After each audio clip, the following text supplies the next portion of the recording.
Boa noite, todos os telespectadores da Parada LGBT de Sergipe.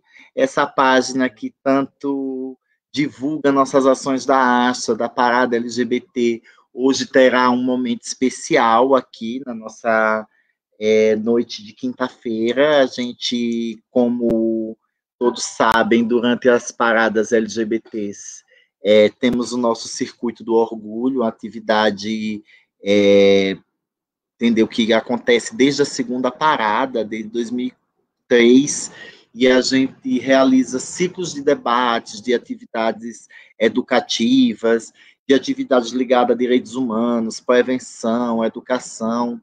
E com esse ano de pandemia, a gente remodelou tanto nossa parada quanto nosso circuito do orgulho e conseguimos realizar. Estamos chegando aqui à terceira atividade virtual.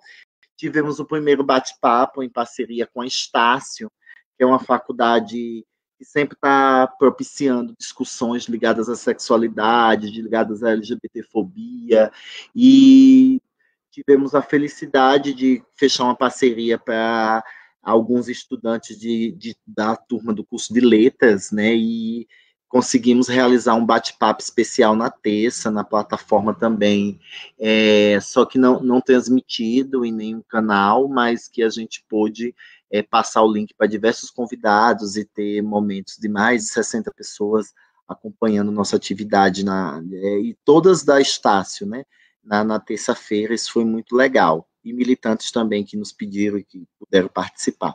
E ontem tivemos o revival da Quarta Legal, uma atividade que balançava a sede da ASA lá em 2005, ela foi lançada, ela existiu até 2008, foi uma atividade que todas as quartas-feiras, às 18 horas, a gente recebia na sede alguém para mediar, para debater um tema, e ontem a gente pôde fazer um revival com 3 temas, e 3 pessoas super envolvidas com militância e com os direitos das pessoas LGBTs. E hoje, a gente não poderia deixar o bate-papo da cidadania sem uma versão para todos, né? Logo que na terça a gente teve essa parceria com a Estácio, e a Estácio focou muito nos estudantes universitários, o que também é muito importante. Os acadêmicos de lá, a maioria, foi 90% do público, mas hoje a gente quis trazer na plataforma também da Parada, que já foi um sucesso com as retransmissões do Refresco Interativo, que a gente fez em maio, em junho e em julho, né? Nós lançamos a ideia de ter nossas reuniões também na plataforma da Parada, já para criar esse hábito para as atividades do Circuito do Orgulho, e hoje nós estamos trazendo um tema, o feminismo e o feminicídio, de mulheres lésbicas, bissexuais e transexuais. Nós sabemos que há a questão de uma LGBTfobia, né, e a LBT, fobia, ela é potencializada quando ela invade um outro campo que fere muito o ser macho, né, o machista, o homem, o ser ariano, o dono da porra toda, o dono do mundo que o ser homem ele pensa que ele é, e quando se depara diretamente com a mulher nessas especificidades que a gente tratou aqui, seja ela de identidade de gênero, como as mulheres trans, seja elas da questão da sexualidade, como as bissexuais, e as lésbicas, a gente sabe que há uma carga potencializada desse machismo e dessa deslegitimação desse ser, né, na sociedade. E hoje a gente quer trazer 3 pessoas militantes, cada uma no seu espaço de militância, mas que tem muito a ver com o feminismo. Elas transitam movimentos que não podem ficar só resumidos, porque são pessoas muito expansivas, e o feminismo, como a gente fala, o feminicídio, aliás, não é algo exclusivo de mulheres cisgêneras, não é algo exclusivo de mulheres heterossexuais, e elas sabem que essa discussão, ela vem pairando, e essas 3 amigonas minhas que estarão aqui hoje, a primeira que eu já quero chamar Aliás, primeiro eu vou anunciá-las e depois a gente vai chamando aqui. Eu vou conversar primeiro com a Roselaine, mas hoje também nós vamos ter a doutora Valdilene Oliveira, que é advogada da família e criminalista, atua exclusivamente na assistência jurídica de mulheres em situação de violência doméstica e preside também a Comissão de Direitos Humanos do Instituto Ressurgir. É um instituto novo, mas que tem um trabalho muito qualificado através de diversas militantes que vêm trabalhando a questão da mulher e a gente está com muita felicidade já ter nesse primeiro bate-papo da cidadania a doutora Valdilene para falar também um pouquinho do Instituto já aqui. Também vamos ter a Lua Stabié, que é uma travesti, mestre em gênero, em relações institucionais. Ela participa também do T Coletivo, que é um grupo coletivo de pessoas trans lá do Distrito Federal. Mas a Lua também trabalhou no mecanismo da ONU, na ONU Mulheres, na campanha Livres e Iguais. Então, além de feminista, a Lua tem uma experiência muito boa com esses organismos internacionais e a discussão do feminicídio neles, e a gente vai explorar isso aqui também. E já quero chamar aqui agora minha queridona, que vai iniciar o papo comigo, Roselaine Dias. Boa noite, minha companheira de luta. Roselaine é militante lésbica. Ultimamente, ela está como ativista e articulando a rede Lesbi Brasil, mas a Roselaine também é professora, professora mestre, mas a Roselaine também atua já uma cara de tempo, já participou de outros espaços junto comigo, como o Conselho Nacional LGBT, que eu tive o prazer de votar nessa mulher para ser nossa vice-presidente e ser dirigida por ela durante uma gestão muito difícil, né? A gestão do golpe, a gestão que a gente viu no Brasil, o início de tudo que está posto aí, o desmonte de da tentativa, né? Então, naquela época, eu e Rose já tentávamos que as coisas não chegassem ao caos que chegou, ao desmonte do Conselho, a incertezas com as políticas LGBTs alcançadas. Então, eu quero, antes de perguntar sobre feminismo, passar para a Rose se apresentar e pedir para ela falar um pouquinho que merecemos aqui dessa época que Rose veio também aqui como vice-presidenta do Conselho e acompanhou nossa abertura da parada lá no teatro. Foi algo muito rico, muito proveitoso, e a Rose, naquela época, estava representando o nosso Conselho e a militância do Brasil, porque era um prêmio justamente pela atuação do Conselho Nacional LGBT, né, no controle social de nossas políticas, e Rose foi essa porta-voz desse conselho e de nossa militância. Rose, boa noite, se apresente, fale um pouco disso antes da gente entrar nesse tema tão caro para a gente, que é o feminicídio e o feminismo entre os nossos, né? Entre as mulheres, né? Entre as nossas mulheres e entre as nossas companheiras também LGBT. Boa noite a todos e todas, a todas as pessoas que estão assistindo, a toda a militância de luta de Aracaju, de Sergipe. É um prazer imenso estar com essa parceira, companheira de luta, né? Tatiana Araújo aí, amassa esse barro, como a gente fala na escola, pisa nesse chão, né? E a gente, como ela falou, tem uma caminhada de militância, de construção coletiva. Nós vivemos momentos de luta emblemáticos para mim com a Tatiane. Um deles foi quando a gente fez uma batalha na Conferência Nacional de Direitos Humanos, né, para que a presidenta Dilma assinasse o decreto do uso do nome social, né. Ninguém fala isso, mas a gente sabe, como militante, a presidenta chegou para, enfim, para a formalidade da conferência e não apresentava nada para a pauta LGBT, né? E a gente lá, naquele espaço formal, que eu comecei a ficar enlouquecida, que o povo que me conhece sabe, né? Não conseguia parar naquele lugar, porque eu sabia que parte da nossa população estaria afetada. A gente tinha construído uma pauta que vinha desde 2011, quando eu ingressei no conselho, como conselheira suplente, até a vice-presidência em 2015, que era de visibilizar as companheiras trans. Claro que, né, elencar as nossas questões, mas a gente sempre soube no Brasil que a população mais afetada do ponto de vista da perda da sua vida no Brasil, é a população trans, né? A gente tem essa especificidade das mortes, né, como mulheres, da morte por gênero, que a gente vai falar daqui um pouco, mas a gente, enfim, tomou essa pauta como uma prerrogativa nossa de luta, e a gente brigou muito, né, Tati? Brigamos muito, muito naquela conferência, e no dia seguinte nós tivemos uma reunião com a presidenta Dilma, quando ela assinou o uso do nome social em todas as instâncias dele, né, em todas as instâncias do Executivo Federal.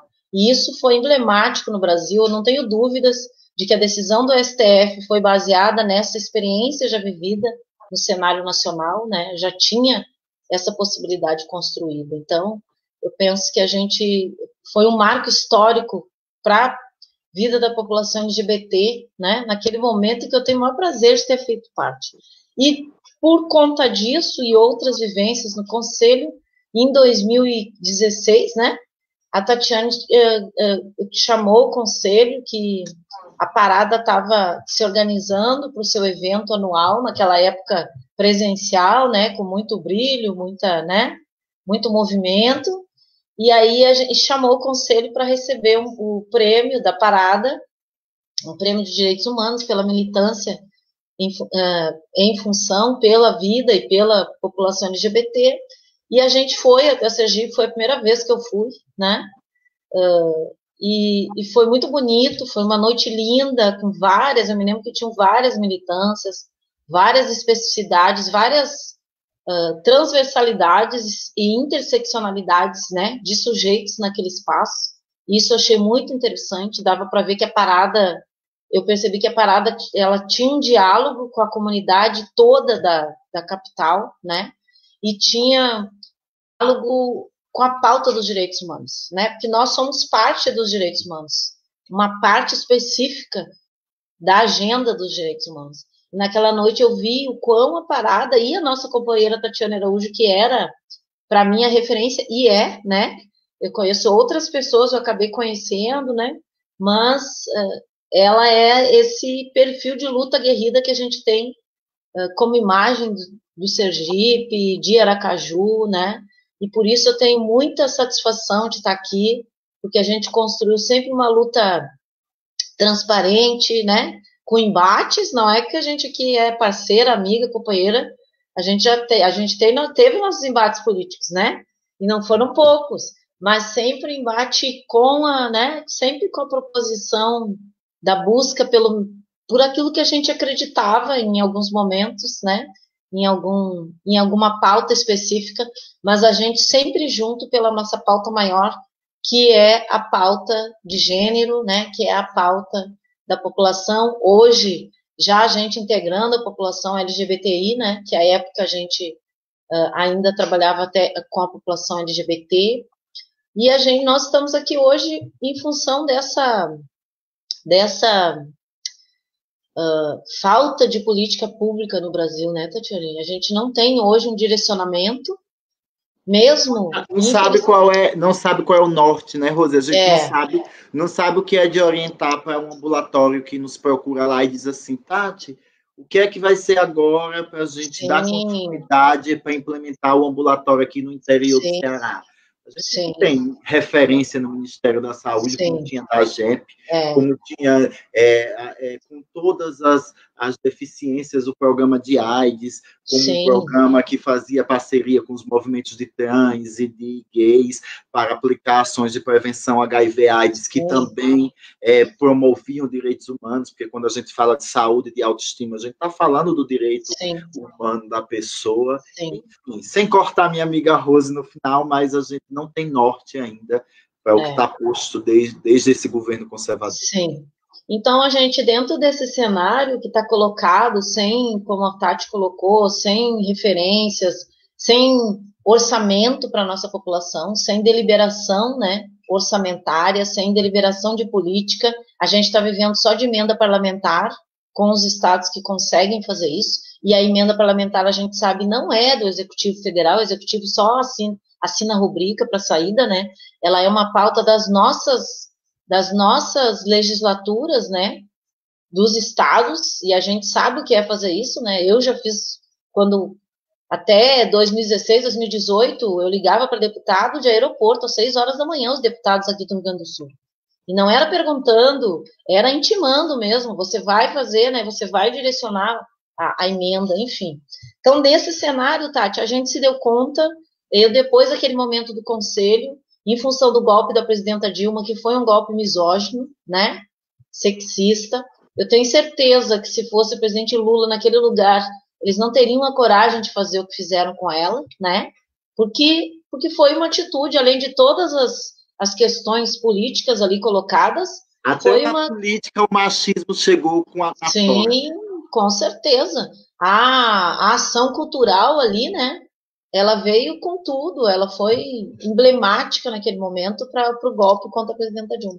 Eu, particularmente, me retirei para estudar e a Tatiana acompanhou isso.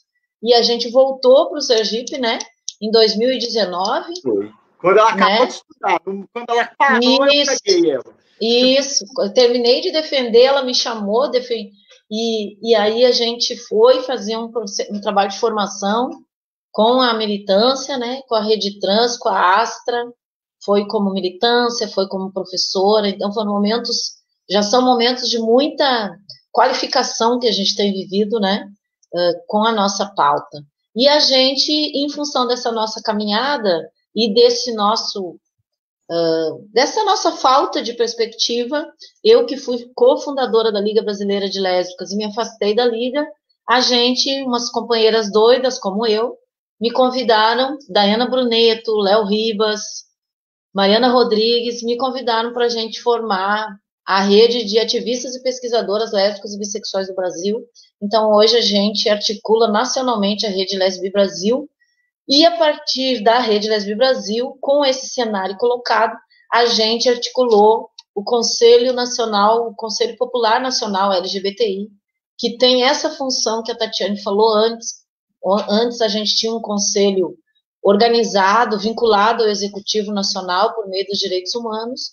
Hoje a gente sabe que é uma pauta falida, a forma como o Ministério chamou para constituir a nova formatação do conselho, nós não concordamos, e aí nós nos reunimos em 24 redes, estamos à mercê de estarmos em 26 redes, e nós formatamos um conselho que tem uma função de articular e organizar nacionalmente as redes para as pautas políticas no Brasil, para o enfrentamento da LGBTfobia, para a proposição de políticas públicas e monitoramento das políticas, que não existem, né?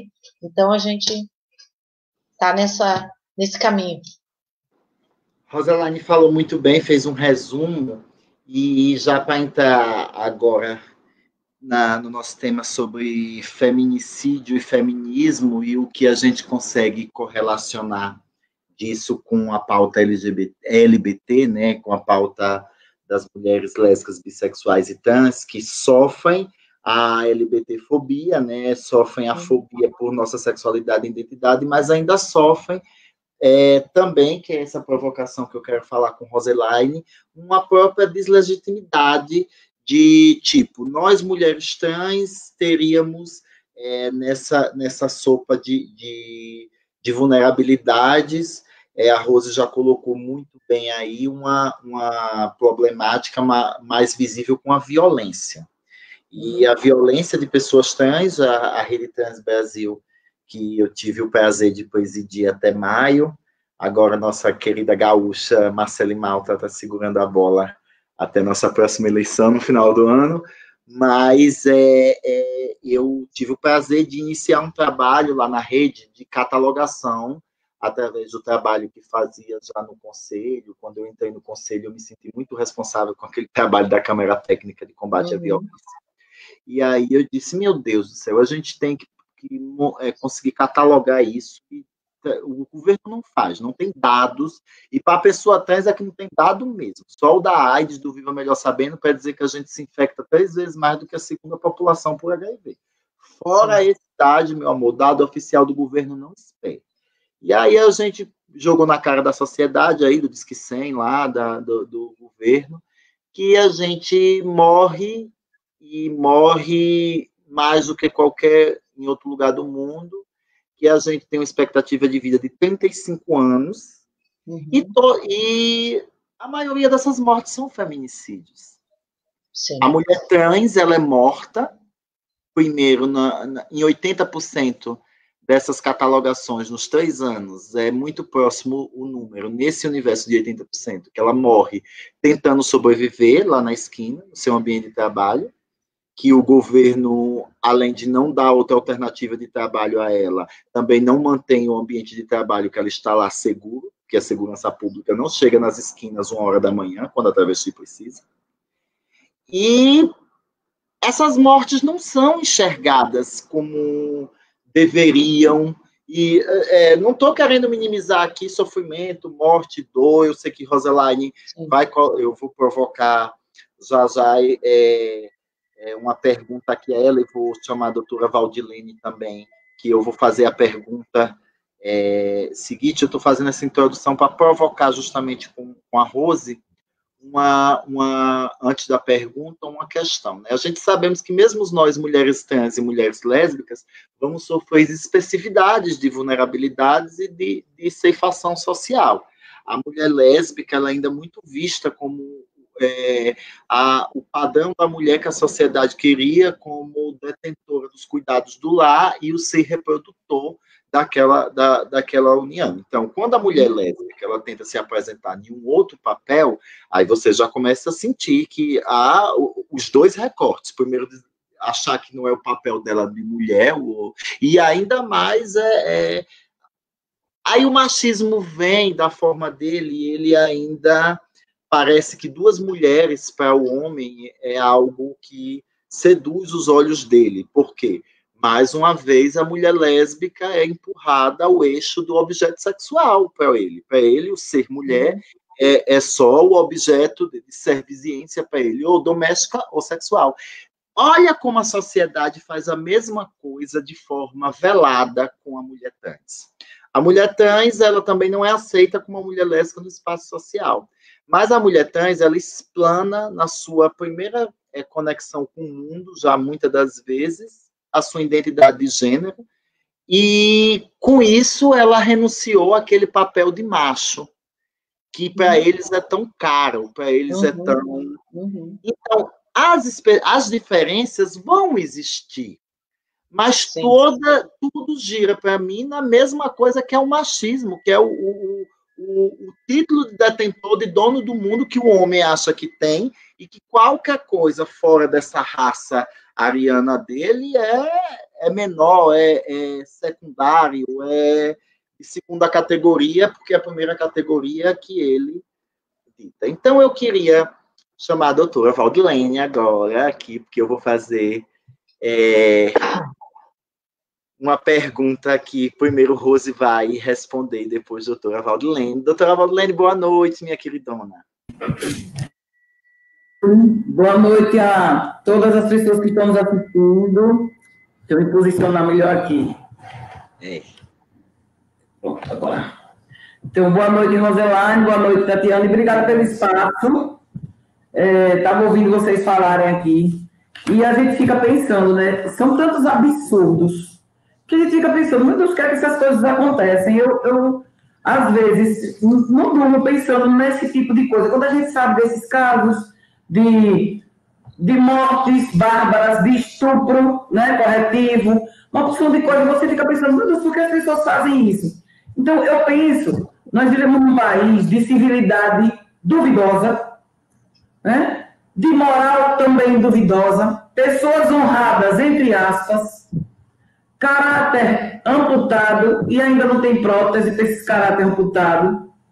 Então, a gente vive nesse mundo que agora, para mim, um ponto positivo que aconteceu do ano de 2018 para cá, foi que a gente parece que acordou e começou a perceber onde a gente estava pisando e as pessoas que estavam ao redor da gente, que a gente não conhecia. Eu não sei, eu converso com muitas pessoas, e isso aconteceu comigo, e muitas pessoas que eu converso também sentiram isso. De você dizer, meu Deus, eu nunca pensei que essa pessoa fosse desse jeito. Não, e aqui hoje, as pessoas elas estão assim, não tem mais vergonha de falar. Falar, não tem milindre. Entendeu? A fala está sendo pública, está sendo assim, clara. Então, nós vivemos num país que ainda é comandado pelo patriarcado. O patriarcado, na minha mente, tem 2 filhinhos gêmeos siameses, que é o machismo e o racismo. E tem uma filhinha, que é a misoginia, que a misoginia gestou também a LGBTfobia, porque, na minha opinião, a LGBTfobia, a aversão ao público LGBT, ele é mais intenso, não estou aqui querendo medir sofrimento, como o Costa me falou, não estou medindo sofrimento, mas ele é mais intenso e mais violento para quem se identifica com o feminino. Então, a questão é o horror ao feminino. É a misoginia que é a aversão. E quando você fala de mulher lésbica, bissexual, aí você fala, peraí, liberdade para a mulher, ainda mais liberdade sexual, opa! Né? O patriarcado não quer que a mulher seja livre para decidir o que vai fazer. Ela estando dentro do padrão de regra do que eles mandam, imagina ela fora do padrão. Então, assim, a liberdade ao feminino é proibido, e não mais a liberdade sexual. E a mulher tem o direito, a ousadia de dizer, eu não quero me relacionar com homens, eu não quero homens. Uhum. Né? E aí, como assim? E aí, a mulher que é trans, que para eles saiu da cadeia, do topo da cadeia, para se rebaixar ao feminino. É um desaforo também. Né? Então, o sistema vive desse jeito. Como o Tatiane falou, eles são os dominadores, tudo que é diferente é ameaça, e tudo que é diferente é visto como errado. Não existe assim o diferente porque é diferente. Não, é diferente, é errado. Acabou. É diferente, é ameaça. Porque as pessoas, pensar não dói, mas ao mesmo tempo dá trabalho. Porque é muito mais fácil você encaixotar as pessoas. Branca, preta, mulher, homem, através de características fáceis. Se complicar, a pessoa não quer pensar. Entendeu? Então, a pessoa não quer pensar. É mais fácil você rotular e entender as pessoas. Como a gente, na farmácia, não tem os remédios, né? Por ordem alfabética, tá ali o rótulozinho, né? Aí a pessoa já vai lá direto, não tem problema. Então, as pessoas querem tratar o ser humano, nós seres humanos, como coisas rotuláveis, que fica mais fácil para o entendimento. Né? Então, a liberdade é proibida, a misoginia, na minha opinião, é uma das coisas que mais afeta tudo, afeta a vida das mulheres, afeta a vida do público LGBT, né? E exige essa... Todo mundo fala em empoderamento feminino, eu discordo dessa visão que o povo tem de empoderamento feminino, eu não vejo empoderamento feminino como uma coisa individual. Eu sou uma mulher empoderada, eu tenho autonomia financeira, eu viajo, eu sou livre, aí enquanto aquela outra está lá, não tem onde deixar a criança para trabalhar, não tem uma creche, não tem um emprego, não tem onde morar, entendeu? Isso não é empoderamento. A gente precisa encorajar as mulheres para juntas e buscar os homens que estão nessa luta também, porque tem homens nessa luta também, tanto homens cis como homens trans, trazer esses homens para junto da gente de parceria, para que juntos e juntas a gente possa promover uma mudança de comportamento social de todas as pessoas, para que esse empoderamento ocorra, porque ele nunca pode ser individual. Então, o público LGBT tem uma rotina de invisibilidade e exclusão. Se você for uma mulher, invisibilidade, exclusão e violência, né? Violência é o que mais tem. Então, se você for uma mulher lésbica e você não tiver nenhum trejeito que seja comparado ao masculino, ninguém se mete na sua vida, ninguém diz nada, desde que você, como as pessoas dizem, né? O que eu acho incrível é assim, as pessoas se metem tanto na vida dos outros. E precisa demonstrar o que é, porque não fica na dela. Então, assim, como é que pode você estar se escondendo do que você é? Agora, já que se você for uma pessoa, por exemplo, um homossexual com traços afeminados, considerados afeminados, né? Ou uma homossexual com traços mais masculinos, ou for uma mulher trans ou um homem trans, pronto, aí é que o mundo acaba mesmo. Aí é o mundo que o mundo acaba. Eu sou uma mulher cis, que tem traços e comportamentos definidos como masculinos. Eu conheço muitas mulheres trans, aliás, eu todas, muito mais femininas que eu, e muito mais abertas ao conceito do que é o feminino nessa sociedade, que eu realmente tenho aversão. Eu estava lendo um dia desse sobre os 5 tipos de gêneros que os índios norte-americanos, antes da colonização, tinham, né? Eles consideravam 5 gêneros, 5 tipos de gênero. Eu digo, a gente repara como a binaridade é limitadora. Né? O binarismo é terrível. E a gente está vivendo isso em tudo. Se você não for fulano, você é ciclano. Na política, né? Se você questionar qualquer pessoa que esteja no poder, no governo, então você é daquela outra pessoa. E se você questionar aquela outra pessoa, então você é dessa pessoa. Porque assim, as pessoas só têm mente para pensar de 2 lados, ou A ou B. É assim, é uma limitação terrível e as pessoas não trabalham isso. E aí a gente vive num país que é o 5º no ranking que mais mata mulheres, pelo simples fato de serem mulheres, que é um dos primeiros que mais matam, né, mulheres trans, pessoas travestis, homossexuais, LGBT. Doutora, não é um dos Então, é o primeiro, sim, verdade. É o primeiro que mais mata o público LGBT. O público LGBT tem uma média de vida de 35 anos, né? As mulheres trans e travestis, 35 anos de vida, não tem acesso à saúde, não tem acesso ao trabalho, à moradia, não tem dignidade alguma, não tem políticas públicas, não tem orçamento, não tem investimento, não tem interesse. E aí? E aí? Porque você conversa com uma pessoa e você vai ver assim, se você vê qualquer pessoa defendendo o público LGBT, defendendo não, falando a verdade, dizendo que são pessoas que pagam impostos, que têm direitos e obrigações como qualquer pessoa. Aí a pessoa diz, tá defendendo demais, principalmente se for homem. Gosta, né? Tá defendendo demais. E aquilo ofende. Aquilo ofende. Eu estava conversando com um colega, eu dizendo a ele, porque eu não sei se vocês viram a pesquisa que saiu.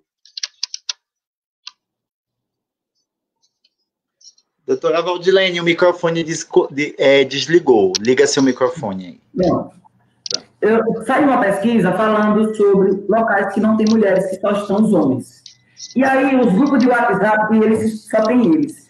Falando do comportamento deles depreciativo com relação ao feminino, né? Sempre de cunho pejorativo. E aí, questionando-se, os homens que não concordam, por que eles não combatem, eles não criticam, eles não falam? Então, eles falam assim, eles não gostam, conheço muitos que não gostam, ou eles se calam ou eles saem do grupo. Mas eles não batem de frente com quem faz, né? Então, a gente precisa chamar esses homens para eles se colocarem. E eu conversando isso com um colega meu, aí ele me mostrou, ele disse assim, olha, eu participo de um grupo que aconteceu isso. Um homem que faz isso é um canalha, é um desclassificado, ele me dizendo, né? Aí eu disse, você estava no grupo, você viu isso acontecer? Ele disse, estava no grupo, vi isso acontecer. Eu disse, você fez o quê? Aí ele disse, nada. Eu disse, por que você não falou isso que você está me dizendo aqui no grupo? Aí ele disse assim, eu não quero me dispor com ninguém, não. Aí eu disse assim, mas você nunca vai fazer uma coisa, se colocar, que você não se dispõe com alguém. Até se você disser, eu prefiro vermelho do que amarelo, eu prefiro verde, você vai sempre contrariar a opinião de alguém. Aí ele disse, eu não, se eu disser isso, vão dizer que eu sou gay. Vamos dizer que eu sou gay. Aí eu disse assim, você vê a masculinidade como é frágil. Aí eu disse assim, você é gay? Ele disse, não. Eu disse, se você fosse? Se há problema? Ele disse, não. Eu digo, porque você tem medo que achem que você é gay. Então, são coisas que eles não sabem, eles mesmos não sabem nem explicar. Está entendendo? Então, assim, pensar não dói, mas a gente tem que provocar, porque as pessoas não pensam. As pessoas não pensam. Então, assim... Olha, o papo está uma delícia, mas eu quero botar a lua aqui também, doutora Valdilene, porque a senhora está falando isso agora.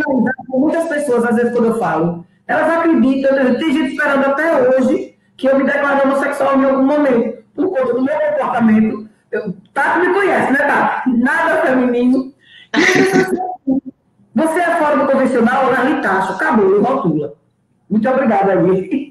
Oi, doutora Valdilene, é um amor. Com as lives com ela tinham que ser assim, ter que ter 1 hora a mais para os comentários que a gente vai tecer, porque a doutora Valdilene, ela consegue mesmo. Não tem aquela história de jogar a merda no ventilador? A doutora Valdilene joga tudo que precisar no ventilador e voa junto com a merda, viu? Não é só a merda, não.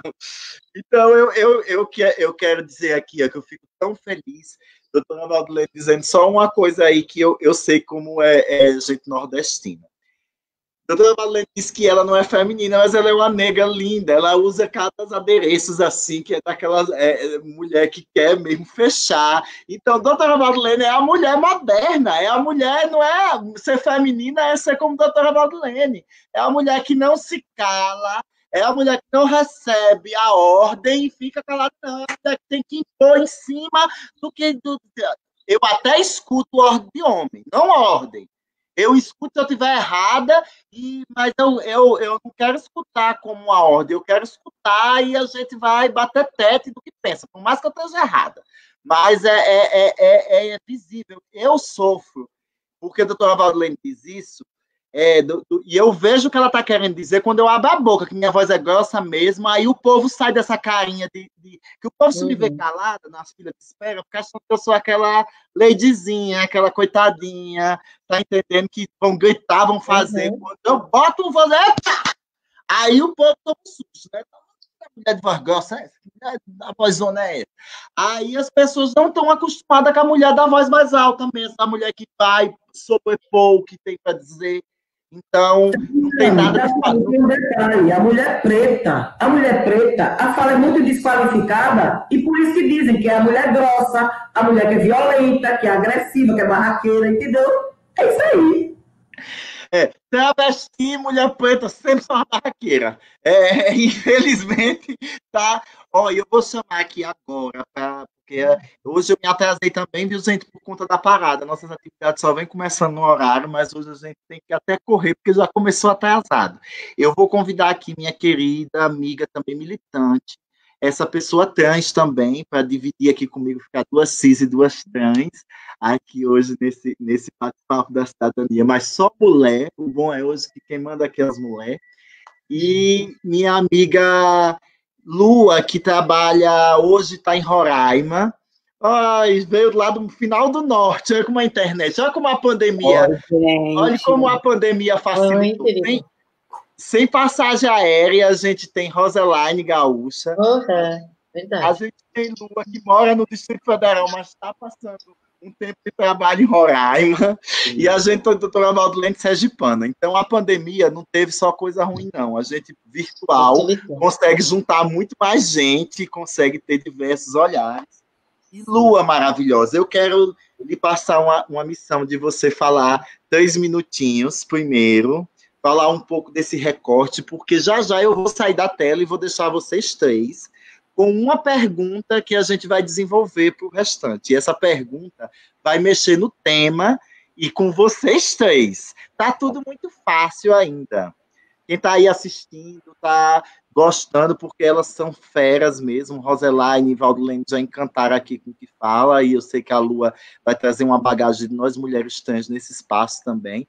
Mas eu quero dizer a vocês que a pergunta já sai desse foco de apresentação, e cada uma com certeza vai ter que mexer no seu histórico de feminismo aqui para falar. E eu vou pular até fora, porque eu nem tenho tanto histórico de feminismo como essas 3 mulheres que estão aqui. Então eu vou passar para a Lua. Vou passar para a Lua 3 minutinhos, dar uma fala como nossas companheiras, e depois eu jogo a bomba no colo delas 3 aqui, minhas amigas.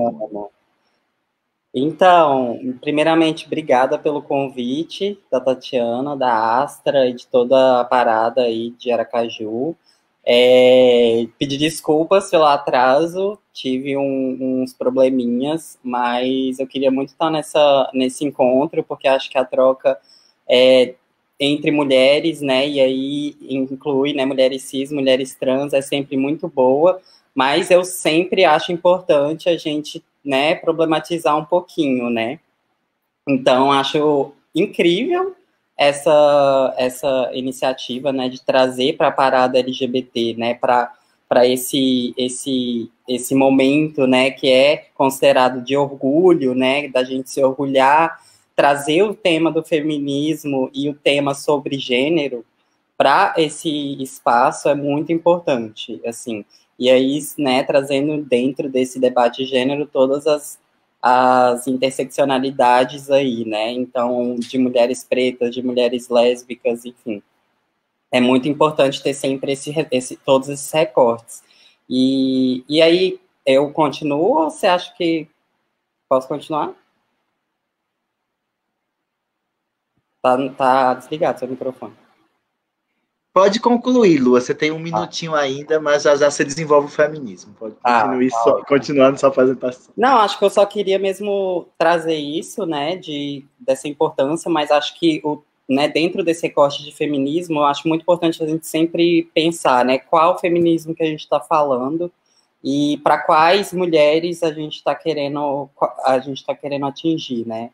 E sempre, assim, no caso das pessoas trans e no caso das mulheres trans e das travestis, né, principalmente aqui no Brasil, a gente vê sempre, né, uma dificuldade muito enorme das pessoas em considerar as pessoas trans e principalmente aí as mulheres trans e as travestis enquanto pessoas, né, desse espaço compartilhado do feminino, e das violências que isso gera também, né, de se identificar com esse gênero, né.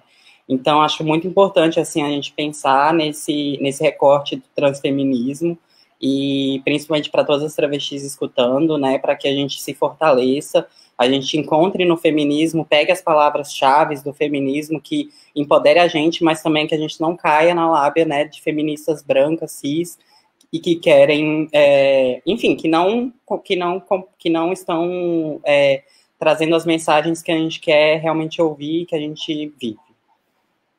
Olha, agora chegou a hora que eu queria.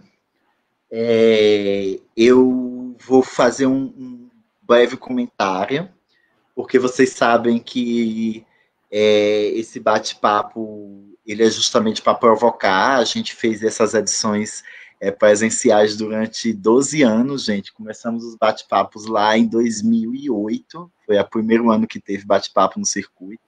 E é sempre uma atividade das mais efervescentes da parada, porque a gente sempre procura temas polêmicos que vai gerar discussão. Só para vocês terem uma ideia, virtual é melhor, porque a gente tem um teto até 8 da noite aqui, já temos mais uma hora, mas quando era presencial, a gente já chegou a acabar 10h40, 11h15, assim, o auditório pedindo para fechar, o vigia dizendo que não podia ficar mais, e a gente querendo ainda discutir mais os.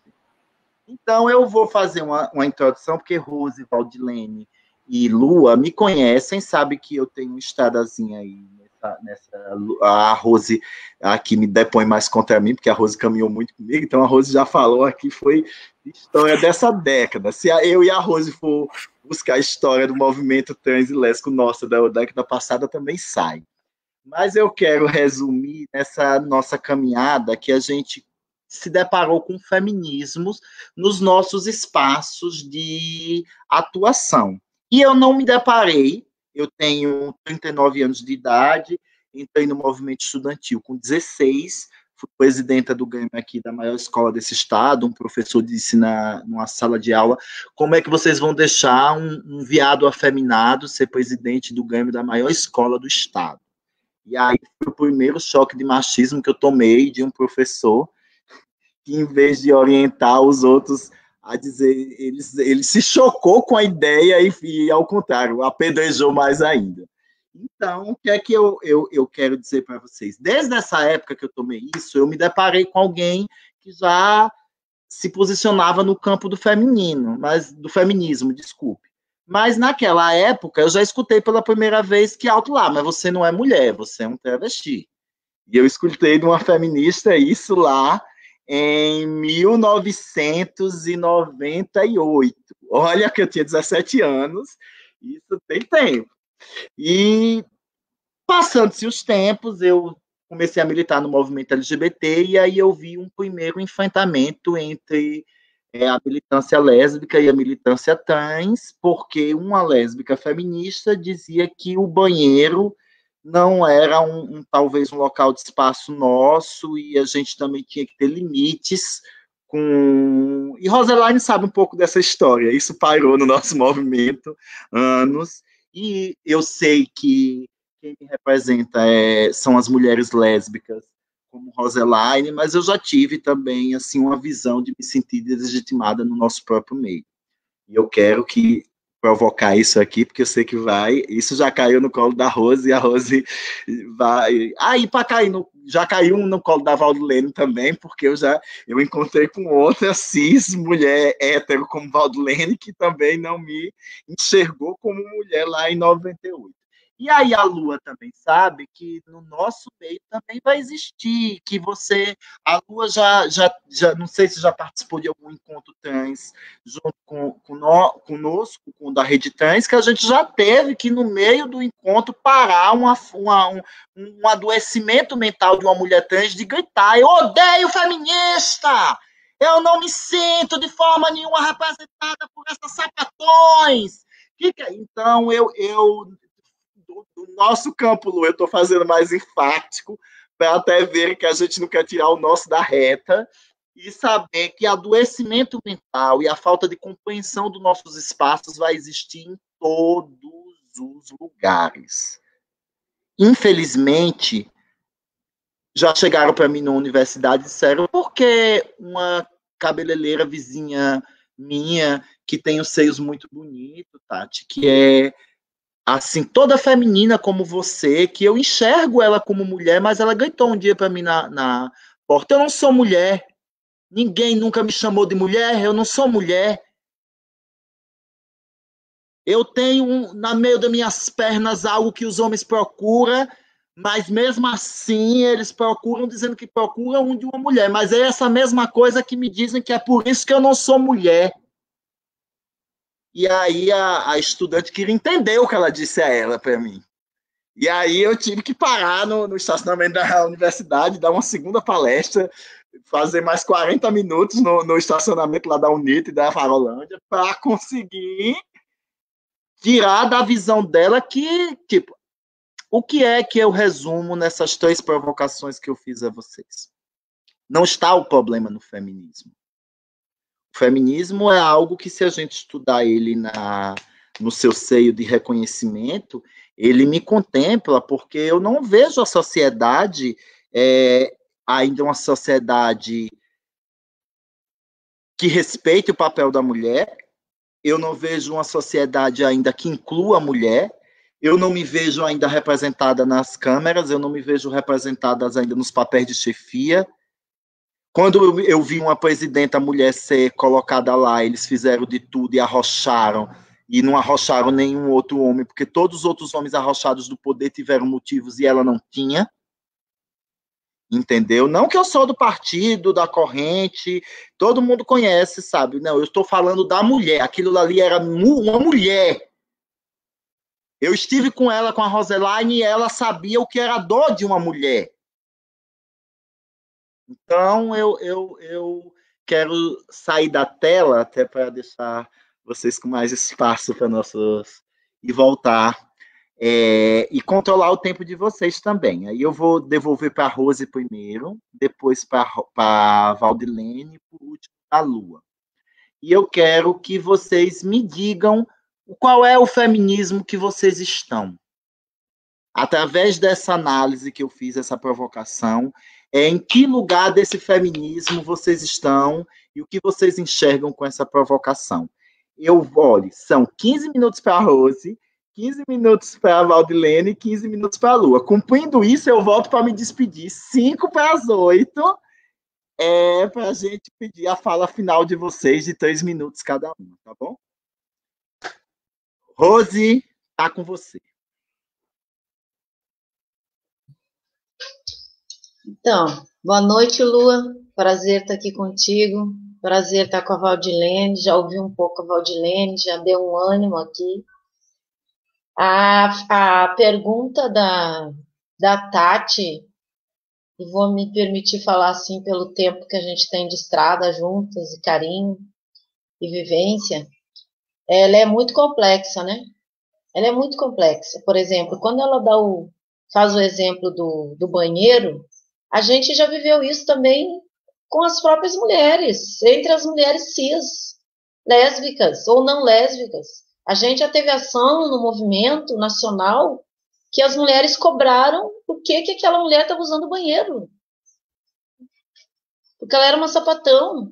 E eu tenho medo que ela use o banheiro, quer dizer, com uma ideação de que a qualquer momento aquela mulher pudesse cometer alguma coisa contra ela, né? Então, assim, o que ela está falando se vive em vários espaços e não necessariamente tem a recorrência com a identidade de gênero dessa mulher, né? Que é isso que a Tati estava falando.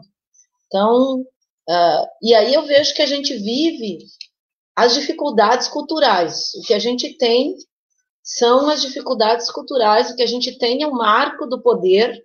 Existe um poder normativo da sociedade ocidental, e esse poder, ele é heterossexual, branco, né? E essa mulher constituída na nossa sociedade, ela também é constituída nessa correlação de forças, né? A gente tem, se a gente voltar um pouco, se a gente reflete um pouco, lê um pouco, a gente vai ver que Foucault falou do poder e os tensionamentos, né? E as resistências. Então, quando a gente trabalha esse tensionamento, que é uma mulher no banheiro, é o tensionamento. Que é essa mulher trans no banheiro, é o tensionamento. Quem é essa mulher trans no banheiro? É a resistência. Que ela está tensionando o poder daquela mulher cis, que entende aquele pequeno espaço íntimo dela. O problema ali, para mim, é as pessoas... Vou pegar o problema do banheiro, que é muito diferente em relação aos homens, né? E aí as gurias trans podem falar disso muito melhor que eu, né? Talvez a Valdilene tenha essa experiência, mas eu, como mulher lésbica, sapatona, eu não tenho essa vivência do banheiro masculino. É isso que eu quero me referir, né? Por quê? Porque o banheiro feminino é considerado aquele espaço íntimo, e é mesmo um momento, né, das subjetividades e do que está ali. Então, eu vejo assim, uma mulher que não consegue se entender na sua orientação sexual, que ela não consegue se perceber, se ela acha que uma sapatona vai atacá-la, é porque ela, na minha perspectiva, não tem nem a sua sexualidade resolvida, né? E para mim, quando ela vê uma trans e não entende a trans naquele lugar, ela não são tantos elementos aí, né? Porque, para mim, ela vê a trans, primeiro, nesse espaço de poder, é esse tensionamento, é um espaço que a trans está tomando. Para mim, é isso que deve passar na cabeça dessa mulher.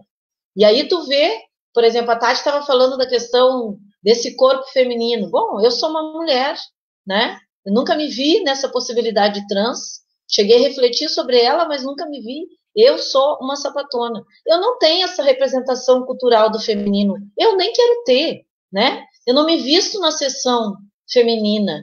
Eu vou no feminino por causa do tamanho, mas eu uso camisa P masculina, né?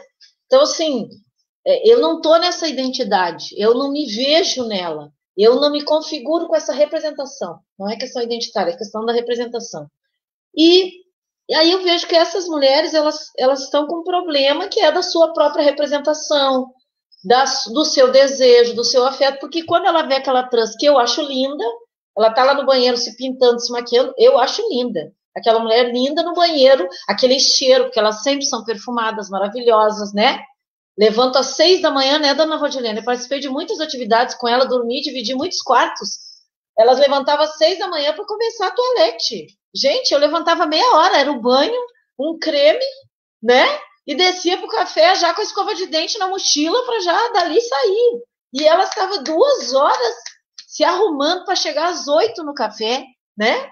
E elas sabem do que eu estou falando. Então, assim, é a sua percepção corporal. Eu penso que uma pessoa que faz isso, por exemplo, no banheiro, ela não está resolvida com ela, né? Que é o que a gente vive no país hoje. Eu já vou responder aquela pergunta de onde é que eu estou nos feminismos. Mas só para a gente dar essa ideia, porque eu não tenho percepção exata de quem está nos acompanhando, né? Então, dá uma ideia geral.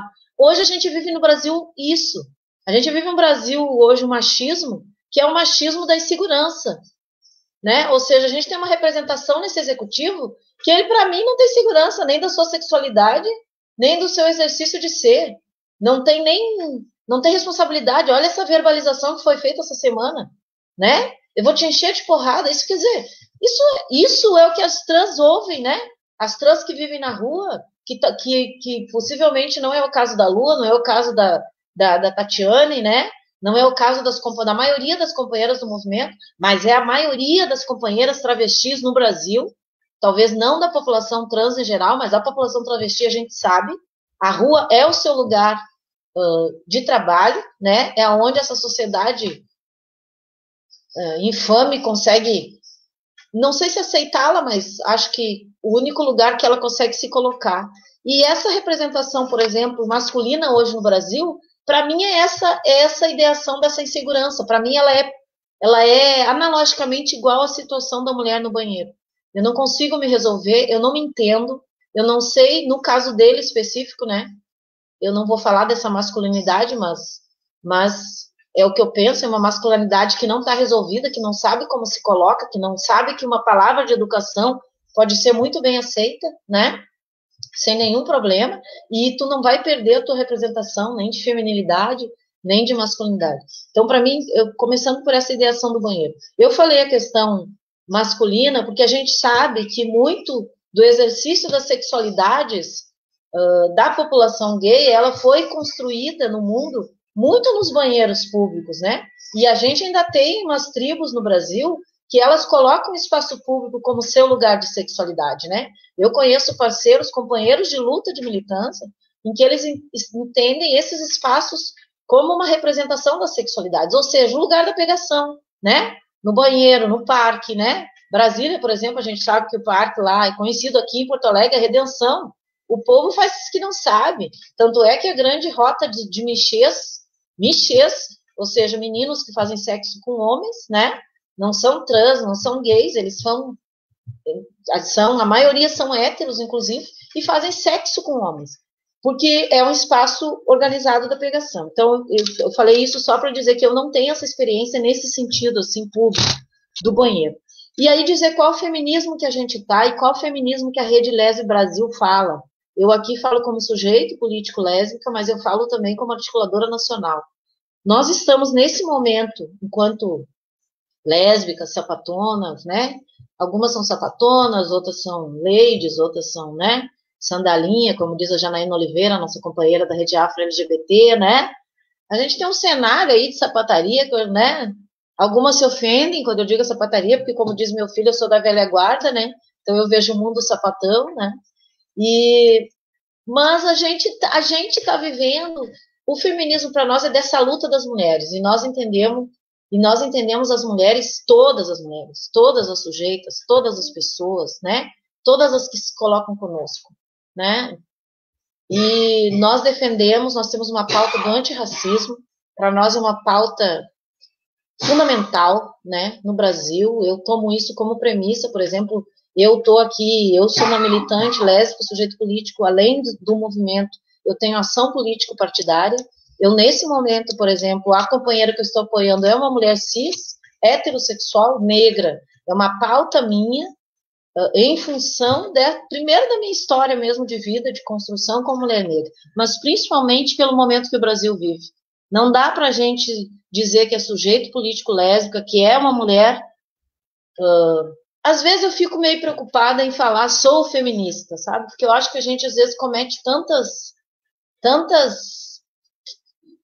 percalços nessa caminhada, porque para se identificar como feminista é como se eu sou professora e eu raramente me identifico como educadora, né? Porque Freire deixou um legado tão complexo que para ser educadora, para mim, tem tantas prerrogativas para cumprir que eu ainda não sei se eu cumpro, né? E da mesma forma no âmbito do feminismo. Mas a gente se coloca nesse segmento, que a gente tem vários feminismos no mundo e no Brasil também. A gente tem as radical fêmeas, né, as que não aceitam as outras possibilidades de construção dessa mulher, né? Então, a gente não se coloca nesse campo, a gente se coloca no campo que está dialogando com as translésbicas, que está pensando a transexualidade lésbica, que está dialogando. Para mim é muito novo, viu, Luan? Eu não sei quantos anos tu tem, mas eu sou uma mulher de meio século, com mais de 20 anos de militância, né? Então, assim, eu sou de um tempo, cidade, nós éramos 2 mulheres na rua, 3 mulheres na parada LGBT, né? E hoje a gente vai construir um mosaico sapatão no dia 29 em âmbito virtual, né? Então tem muito trânsito novo para mim, sabe, Valdilene? Então, por exemplo, eu dialogo, transito, tive enfrentamentos e lutas com as companheiras trans e tenho até hoje, tanto que a Tatiana me chamou para essa pauta. E a questão da transexualidade lésbicas, das translésbicas, é muito novo para nós, né? É muito, mas eu vou dizer para vocês que não é difícil. Se vocês me perguntassem, pô, tem muita companheira trans aí que mexe com a gente, né? Que já mexeu, e estou falando isso do ponto da subjetividade, porque eu vejo nessa perspectiva, né? Eu amo mulheres, eu tenho desejo afetivo sexual por mulheres. Essa é a minha organização como sujeito. E se eu vejo aquela... Ontem eu falei numa live que eu estava aqui, as gurias tiveram que se justificar, porque a pauta era... Tiveram não, elas acharam que tinham que se justificar. A pauta era lesbianidade e pessoa com deficiência, porque esse mês também é o mês da pessoa com deficiência, né? Além do marco da visibilidade lésbica que a gente constrói no dia 29. E aí eu tive que dizer para elas foram justificar, eu sou hétera, fulano também é hétera. Eu, sinceramente, eu nunca perguntei para uma mulher o que ela era, sabe, Lu? Nunca perguntei. Então eu sou uma dessas pessoas com muito risco, e falo esse risco dessas mulheres que ficam se preocupando com essa questão, de daqui um pouco, pô, bater o olho e me apaixonar por uma trans sem nenhum problema, entendeu? Porque o desejo afetivo, sexual, a subjetividade e as complexidades que envolvem as sexualidades, elas são muito maiores do que esse sujeito nas caixinhas, né? A Tatiane falou num determinado momento lá, como é que ela falou? Desse caldeirão das letrinhas, né? Que a Facchini intitulou da sopa das letrinhas, né? Então, a gente tem muita subjetividade nessas relações e a gente tem companheiras que já vivem essas relações, ou que já viveram, ou que estão colocadas nessa... Como a gente organiza uma rede de feministas, articuladoras, ativistas e pesquisadoras, tem muita mulher pesquisando, né? E dialogando com as transexualidades lésbicas. Então, a gente precisa entender como um marco, como uma... Eu vejo como uma... Não é uma nova referência, mas eu vejo assim como as subjetividades, as novas subjetividades que entram na nossa vida, né? Há um tempo atrás a gente estava discutindo as novas configurações de famílias. Hoje eu abro meu jornal local e aí eu vejo a companheira trans aqui na minha cidade, vocês viram isso? Que ganhou na justiça o direito de ser registrada como a mãe biológica do seu filho. Tu visse isso, doutora Valdilene? Quer dizer, isso é um marco histórico, né? Então, assim, a gente, para mim, no Brasil, a gente vive vários mundos, entendeu? O mundo dessa criatura que acha que nos governa e não governa nada, porque nós já estamos batendo 115 mil pessoas, né? Mortas pelo Covid. Então, não tem governo, não tem linha, não tem ministro da saúde, não tem orientação de saúde, nós não sabemos exatamente aonde isso afeta, né? Então, nós vivemos os nossos mundos, e os nossos mundos são muito complexos, isso, entendeu? Eu sou uma sapatona que milito desde a década de 90, e que convivi com companheiras da década de 80, 70, e que a gente já está perdendo pelas idades, pelas doenças, e já perdeu. E eu vejo um mundo que é um mundo fluido, é um mundo que ele está girando. Talvez a palavra que eu quisesse buscar naquele momento seria a fluidez desse momento, né? Nós temos muitas nuances na nossa pauta, sabe? A gente tem, por exemplo, mulheres que se colocam, a única coisa que eu não aceito, vou dizer para vocês, muito tranquilamente, eu não aceito a mulher que chega para mim e diz assim, eu sou sujeito político lésbico, quer dizer, mas ela só se coloca assim no extrato ou acadêmico, a Lua tá rindo porque ela já deve conhecer, já deve ter ouvido, ou se coloca no extrato, né, acadêmico, para cumprir um status social acadêmico, ou se coloca no nosso mundo de articulação, no nosso movimento, para dizer isso. Não aceito, companheira, não aceito. Porque aí tu não sabe o que eu vivo, né? Aí tu nunca escutou, sai daí, sapatão, né? Aí tu nunca foi seguida no espaço, né? Eu sei, já fechei. Obrigada, tá? Fico aqui ouvindo agora.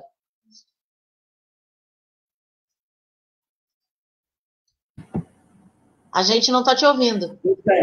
Aí. Ela disse que eu posso falar agora, né, Tatiana? Isso, desculpe, eu desliguei o microfone para não atrapalhar e estava falando aqui. Eu era para dizer que Rose venceu se ela queria 30 segundos para finalizar, Não. E logo depois sequencia a doutora Valdilene. Tranquilo, eu estava controlando aqui, eu vi que já estava fechando. Obrigada.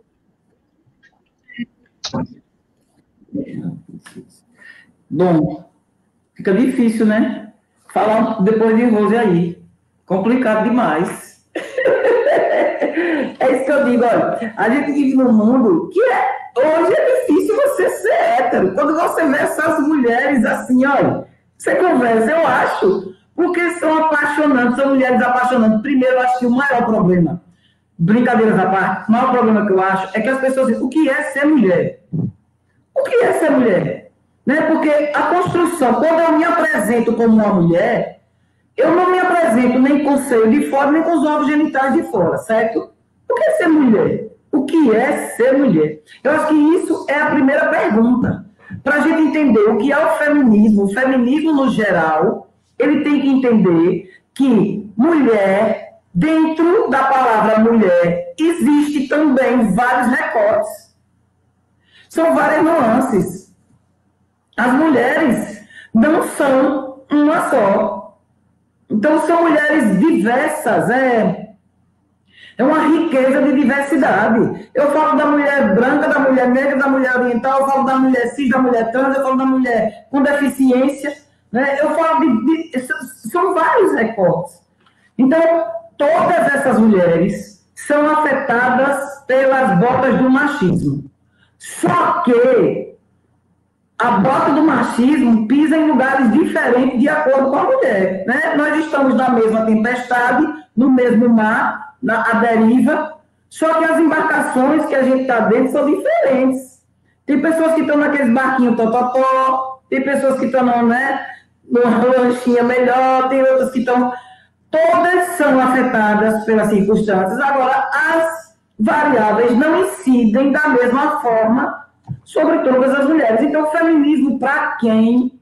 E qual é o feminismo? Então, o feminismo, basicamente, ele busca a igualdade política, social, econômica entre homens e mulheres. Isso aí é o que a gente tem que saber. Agora, vamos definir o que é ser mulher. Na minha opinião, o problema está aí, na definição do que é ser mulher. Como é que eu quero igualdade entre homens e mulheres? E aí eu vou dizer, não, mas a mulher preta não, porque o feminismo negro só tem 40 anos, é de 1980 para cá.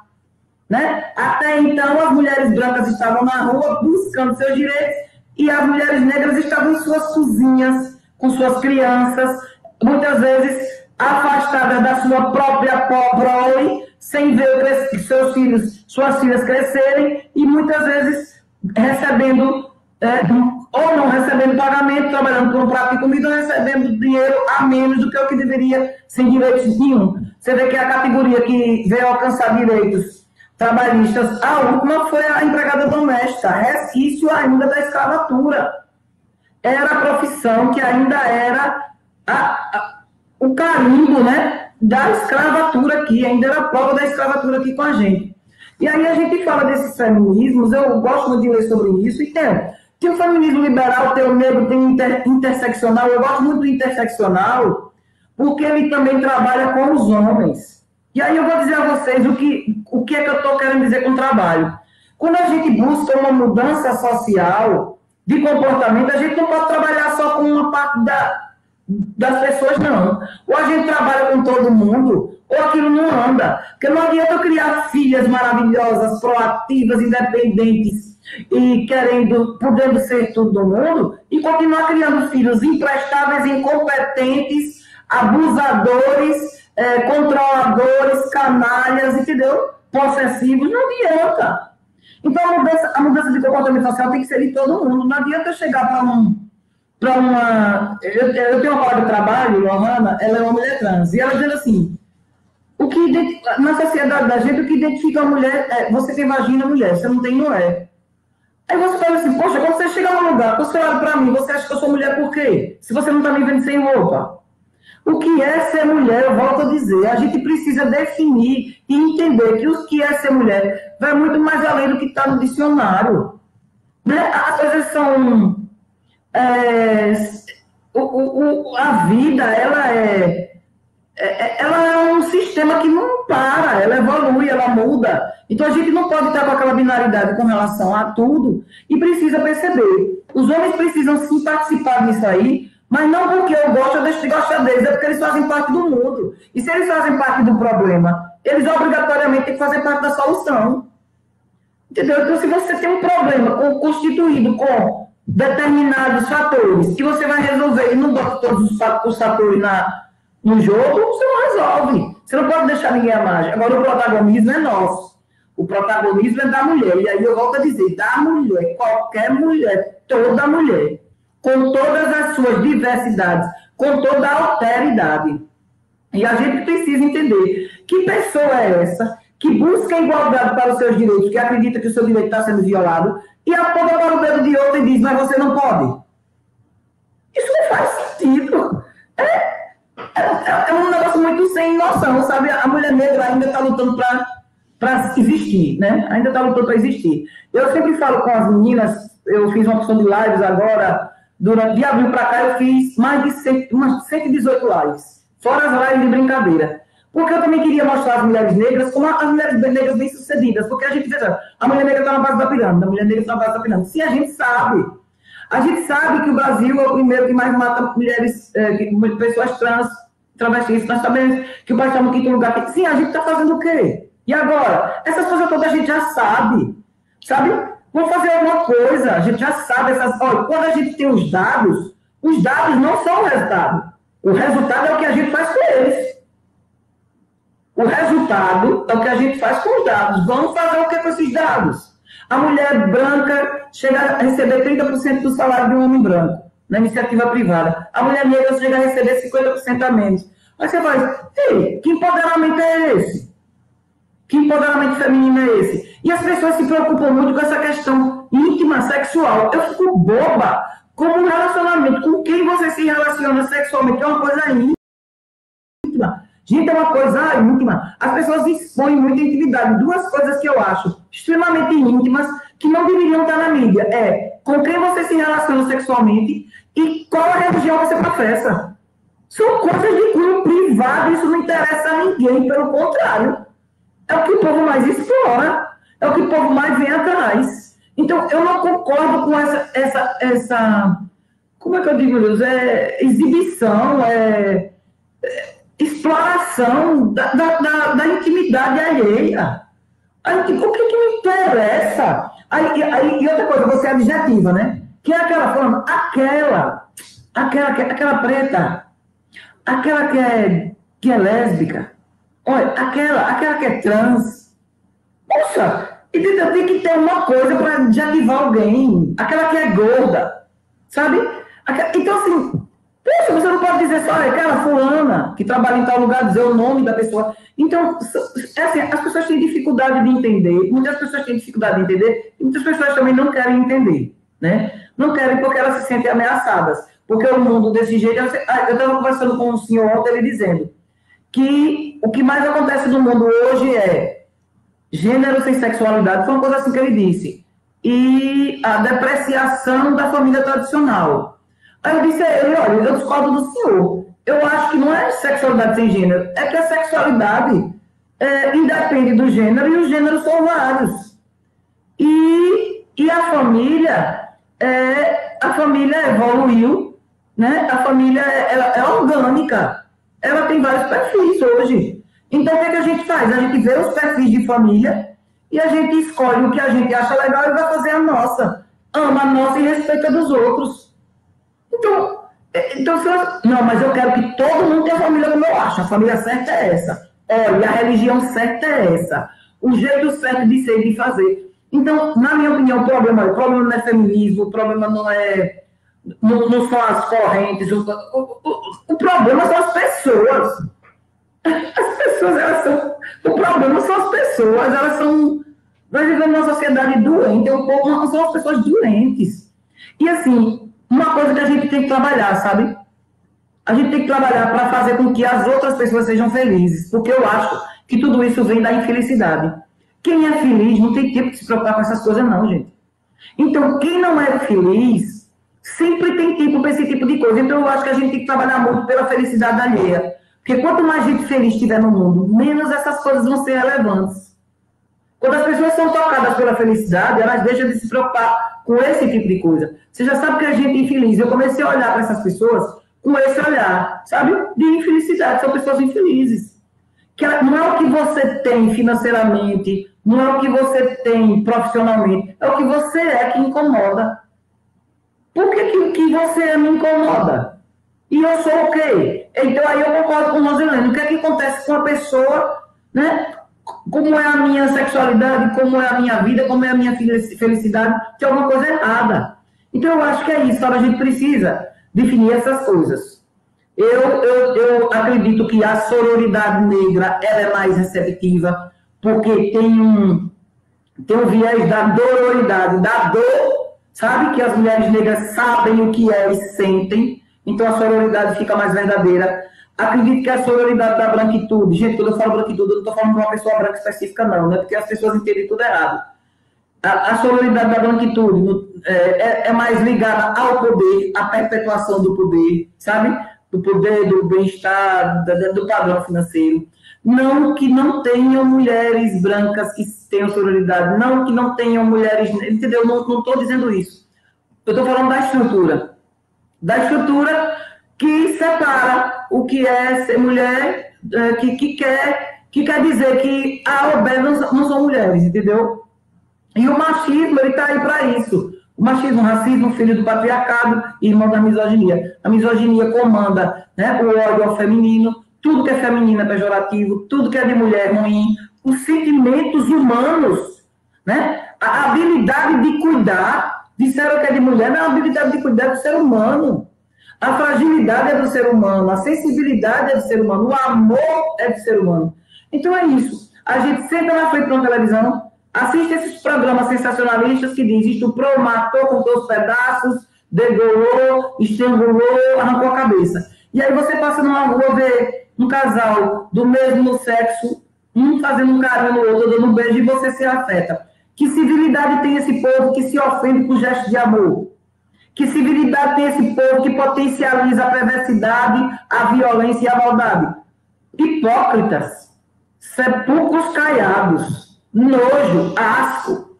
E a gente está aí vendo todo mundo se revelando mesmo agora, e a gente está vendo quem são essas pessoas. Então é isso que eu queria dizer.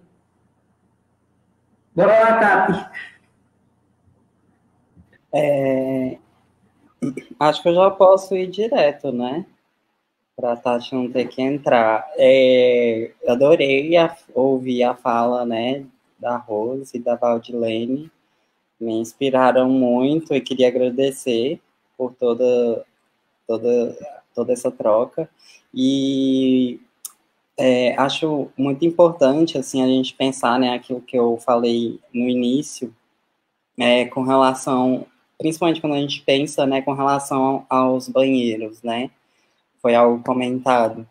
Porque, assim, é algo assim, né, que sempre vem em vários locais, assim, né, as empresas atualmente, né, com todo o processo de empregabilidade de pessoas trans sendo inseridas no mercado de trabalho e as empresas todas preocupadas, ai meu Deus, e o banheiro?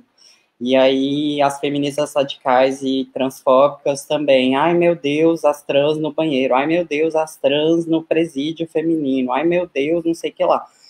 Assim, isso para mim tá claramente que é uma transfobia, né? Porque se você tá com medo, né, de uma representação de uma identidade, né, e quando a gente fala assim, de uma identidade, né, que é tão complexa, que tem tantas, como a Valdilene muito bem falou, né, tantas nuances, né, mesmo dentro da identidade trans e mesmo dentro da identidade de mulheres trans e de travestis, né, é um mundo muito complexo de várias identidades que são válidas, subjetivas e que não são iguais, né. Então, assim, quando essas feministas radicais e quando, enfim, toda essa preocupação com o banheiro de muitas pessoas com relação a pessoas trans, eu somente vejo transfobia, né? Não vejo outra coisa. Mas, para além disso, do que essas pessoas estão com medo, né? Porque, assim, não tem nenhuma estatística, né? Não existe estatísticas de pessoas trans abusando ou assediando outras pessoas dentro dos banheiros. Eu nunca ouvi falar de nenhum estudo, de nenhum número, de nenhuma estatística que fale que tenha tido alguma mulher trans ou alguma travesti que atacou uma outra mulher no banheiro feminino. Isso eu nunca ouvi falar. Assim como homens trans atacarem outros homens no banheiro masculino. Muito menos. Então, assim, não tem nenhum embasamento, né? E aí, né, tem algumas pessoas que vêm perguntando assim, não é nem por maldade, né? A maldade tá só nas feministas radicais transfóbicas. Agora, as outras pessoas é muito por preocupação, né? Como eu falo das empresas também. E o banheiro, o banheiro, o banheiro. Assim, o banheiro ele é usado para quê, né? Para fazer cocô e para fazer xixi. E para olhar no espelho, para a gente se arrumar e ficar bela. Só que eu vejo isso no banheiro público, né? E aí, claro que a gente, como a gente ouviu aqui, né, as pessoas LGBTIs acabaram utilizando muito dos banheiros públicos para se relacionarem, né, inclusive sexualmente e etc. E aí tudo bem, né? Enfim. Mas a questão não tem nenhuma mulher trans atacando nenhuma outra mulher em banheiro, então eu acho que a gente tem que dar por fim essa discussão, porque não tem, assim, embasamento nenhum. E eu deixo aqui claro, né, e espero que as pessoas entendam que todas as pessoas trans, quando entram no banheiro, elas realmente estão querendo fazer xixi ou cocô, ou no máximo realmente encontrar com alguém para fazer um programa, que aí ela está encontrando por quê? Porque ela precisa de renda. E aí ela precisa daquele dinheiro, então se o cara marcou no banheiro público, ela vai lá ganhar o dinheiro dela no banheiro público tranquilamente. E aí, né, o cara também tá no banheiro público. Então, aí, se tiver algum problema, não é um problema só da travesti. Tem um cara ali também, né, com ela. E aí também isso, né? Quando a gente pensa em dados, a gente vê vários dados de homens abusando e assediando mulheres em geral, inclusive mulheres trans, em espaços públicos. E a gente não vê a gente não vê com a mesma força essas feministas radicais indo combater esse tipo de assédio que existe nos locais públicos por parte de homens que geralmente são cis e que geralmente não, mas assim, que são homens, né? Então, assim, precisamos ter isso em mente.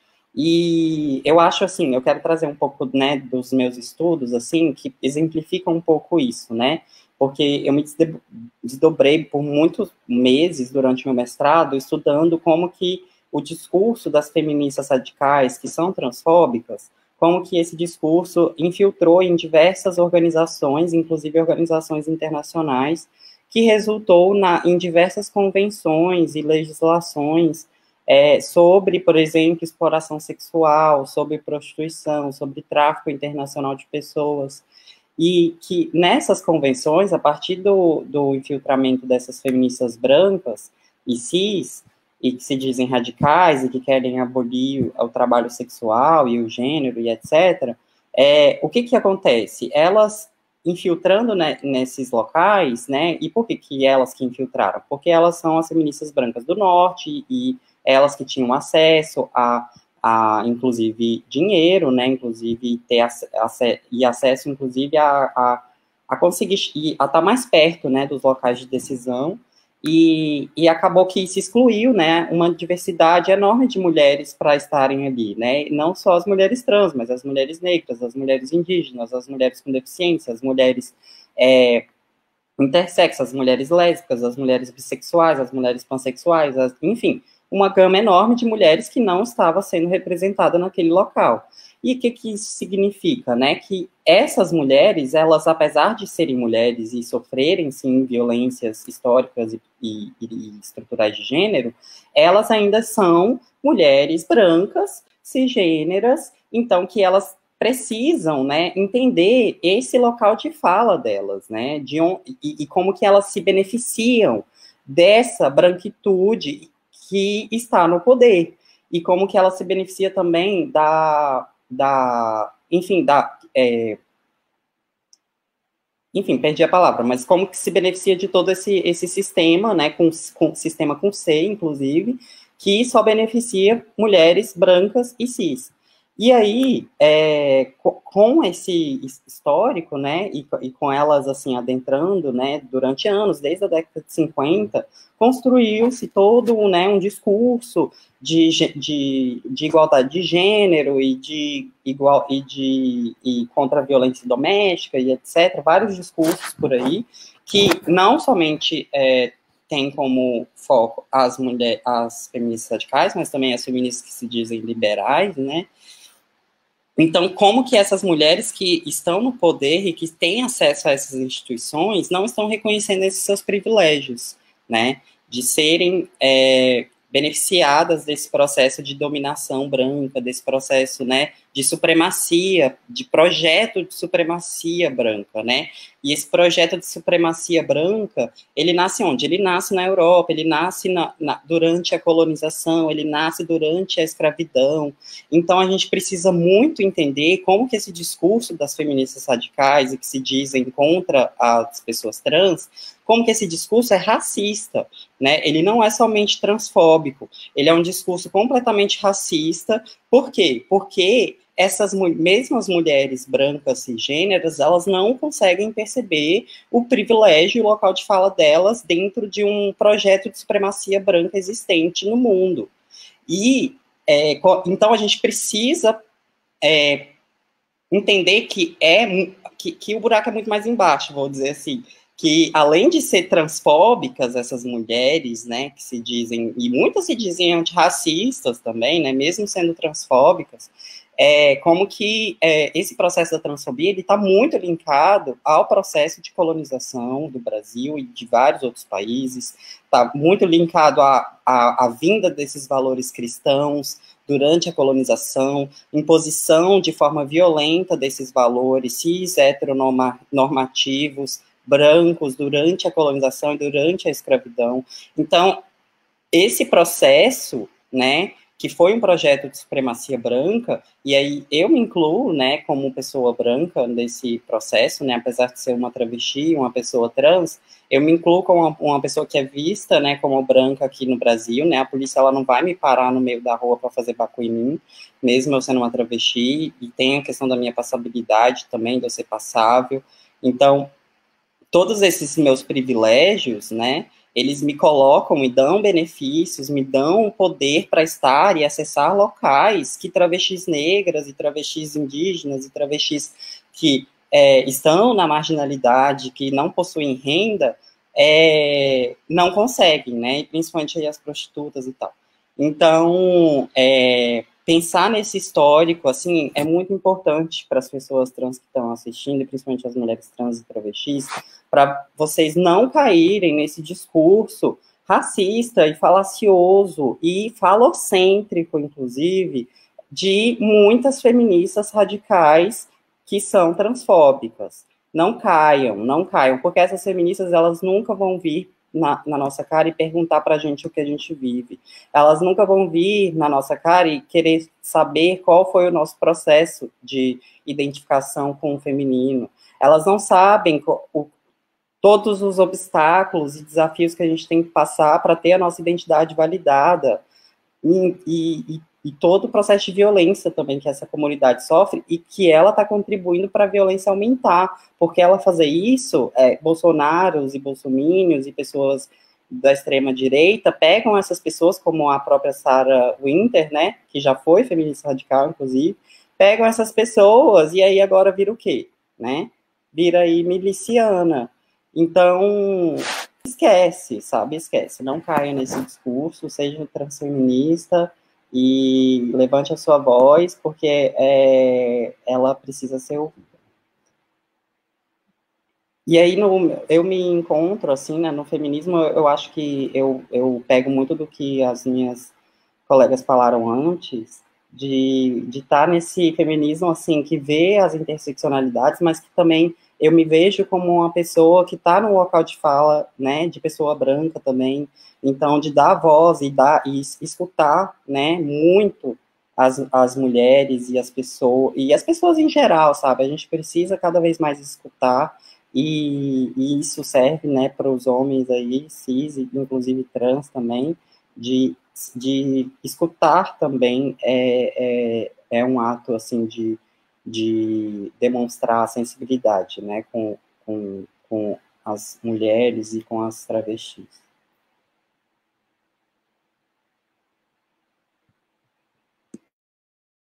Obrigada. E agora?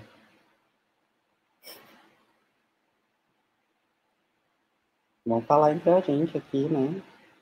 Ai, demora um pouquinho a gente entrar, pensa que não está ouvindo lá, mas cheguei. Gente, a Lua nos ajudou, gastou menos tempo.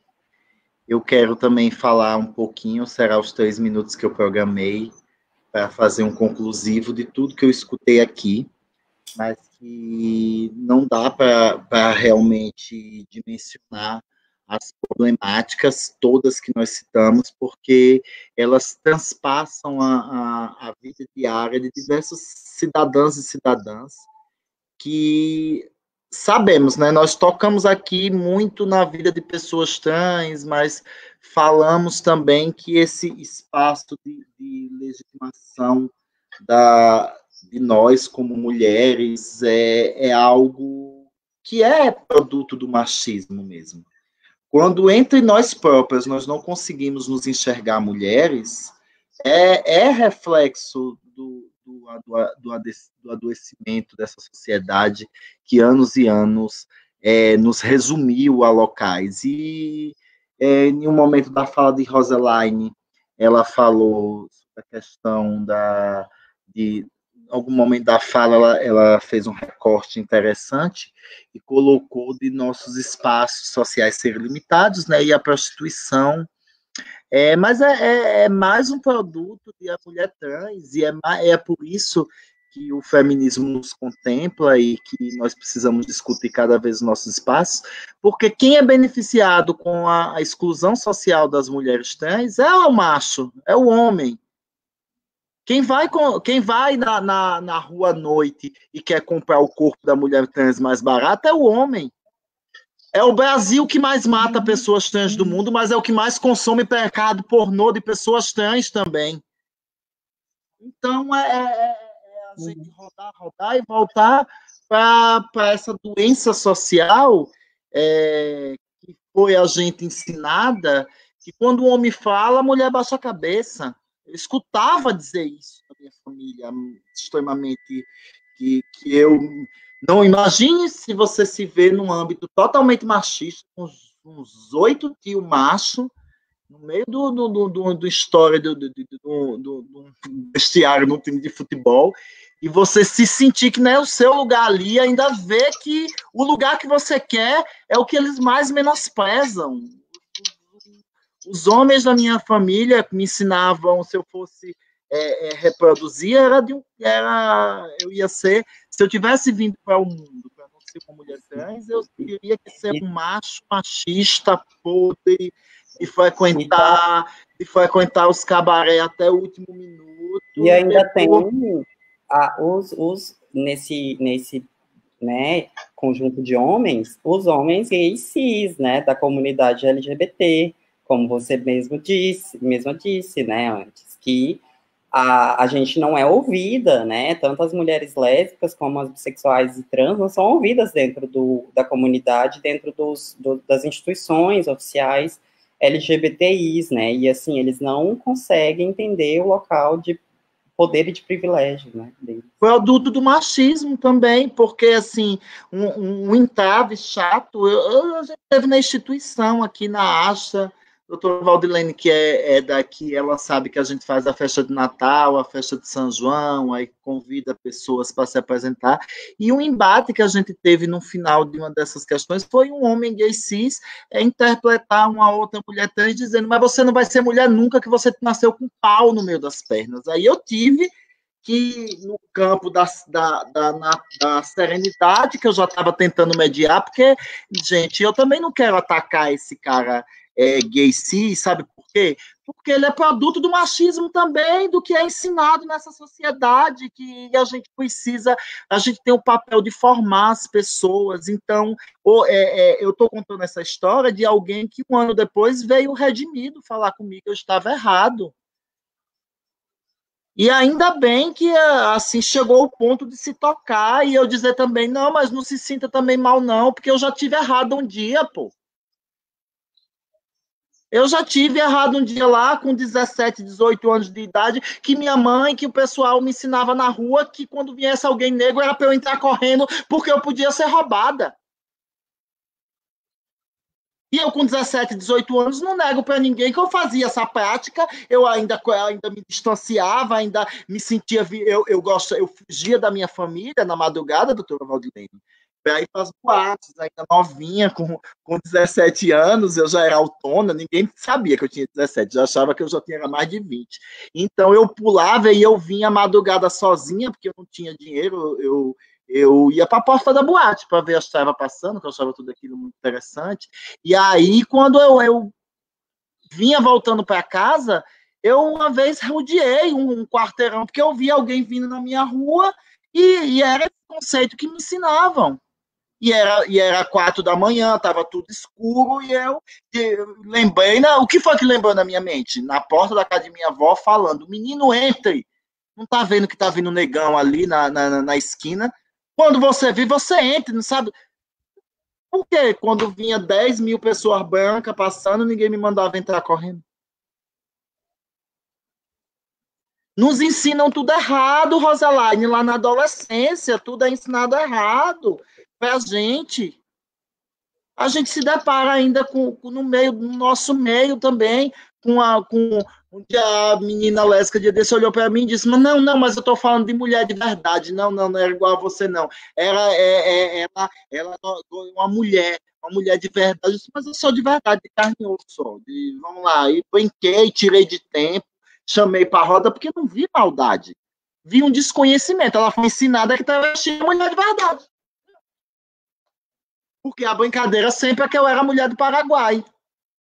A mulher do mercado da China, que é tudo falsificado. É uma carga infeliz que nos dão na adolescência, e essa carga ela não vem, entendeu, filtrada. Ela vem cheia de interferências, que essas interferências são esses assuntos que a gente pontuou aqui, que eu coloquei agora, e que se a gente conseguir limpar e fazer com que o sinal passe direto e a gente não tenha interferência, a gente vai quebrando esses conceitos errados. Porque o preconceito é o conceito prévio de algo que alguém formou. Formou por quê? Porque apresentaram os conceitos errados. Porque os conceitos errados é os que estão aí sendo propagados na sociedade, é o que o chefe da nação fala. O próprio chefe da nação chega em rede nacional e fala. Então, imagina para uma parcela da sociedade que disse bem assim, eu vou votar nisso porque eu me desencantei naquilo, mas isso é tão ruim, mas eu tô louco, mas eu quero votar nisso. Não tinha noção do que esse cara vivia falando, porque a população que tinha noção do que ele falava sabia que ia mexer não só com LGBT não, viu? Sabia que ele ia fuder com pobre, que ele ia fuder com negro, que ele ia fuder com deficiente, que ele não tá nem aí, porque as minorias têm que se enquadrar nas maiorias. Então, gente, eu acho que eu falei mais do que os 6 minutos que eu pedi a vocês para tentar sintetizar, mas eu quero dizer que foi muito bom passar essa quinta-feira, início de noite, aqui com essas 3 puta mulheres da minha vida, entendeu? Que ser puta também é legítimo, ser puta também é bom, porque a gente queria ser puta com dignidade, porque o problema não é ser puta, entendeu? O problema é só poder ser puta. E aí o só poder ser puta é com a gente trans fode tudo, que é o que querem comprar nosso corpo mais barato, então exclui, que elas vão ter que se vender por qualquer coisa, porque elas precisam sobreviver. vão ter que suportar o mínimo de espaço naqueles horários que dá para a gente consumir sem a galera estar vendo, porque depois a gente tem que pousar e dizer que mata. Ou até matar, para matar o que está dentro de nós, o desejo que a gente tem diariamente.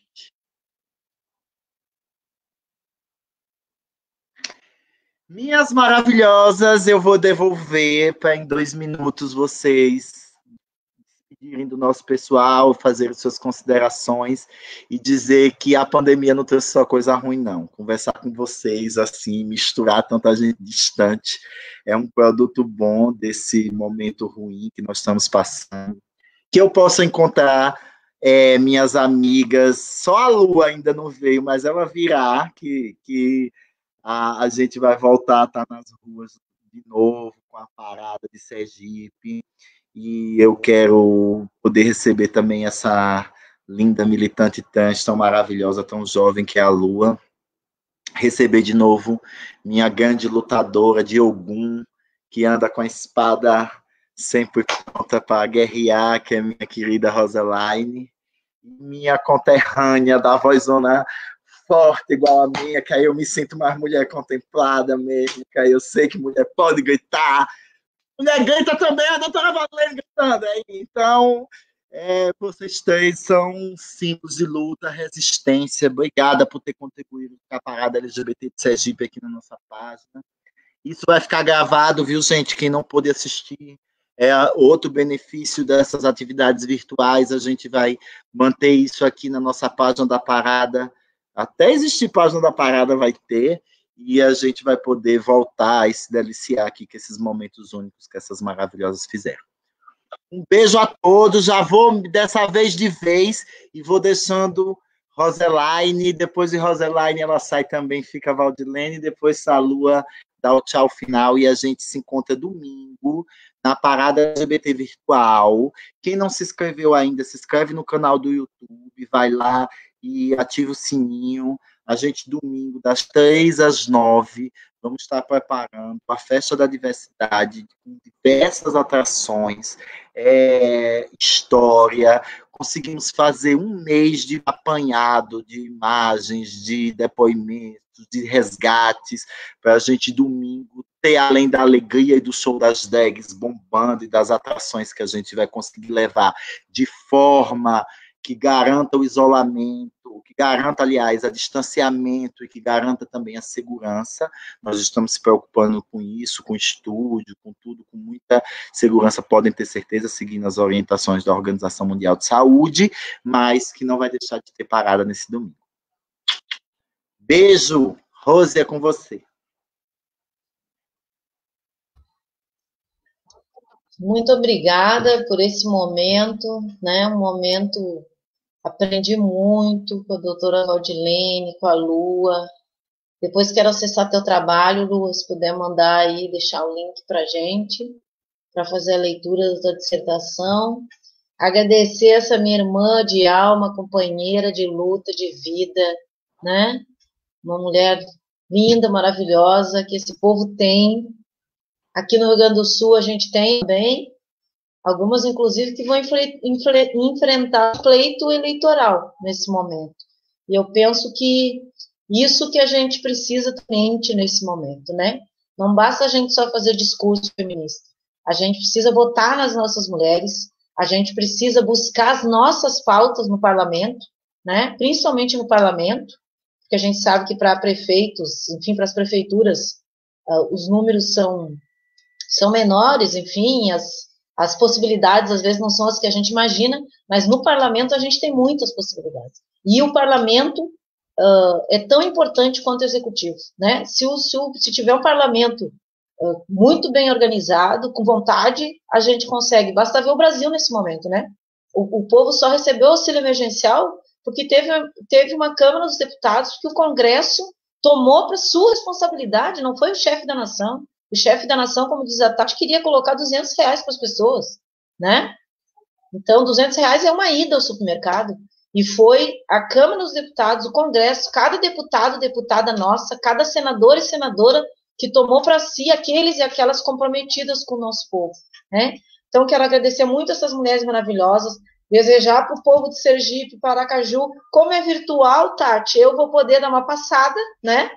Se fosse presencial, eu não poderia, mas nesse momento é o que a gente consegue também fazer, somar forças. O que a gente veio fazer aqui hoje é somar com a nossa luta, somar com a nossa pauta, é estarmos juntas, mesmo com distanciamento social, é nos vermos, nos sentirmos, mesmo que virtualmente, cada sorriso, cada afeto, cada carinho nessa tela nos fortalece. A mim fortalece muito nesse momento de distanciamento social e nessa situação que a gente está vivendo de perdas de pessoas no país. E quero convidar as mulheres sapatônicas, as trans, as héteros, todas as pessoas, mas todas as mulheres principalmente as lésbicas, que estejam conosco no Mosaico Sapatão. Procure a sua organização, procure a sua rede.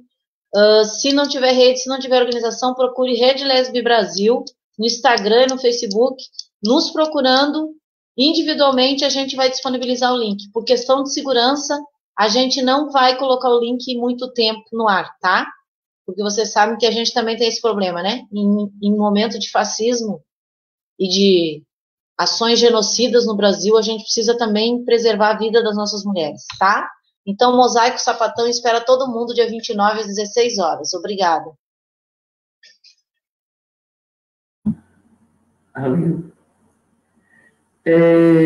Ela caiu, será? Gente, eu só tenho a agradecer. Tatiane, vocês todas, Lu, satisfação conhecer você. Rose, né? Olha, vocês são ótimas, só sair daqui, a gente não sai do jeito que chegou, né?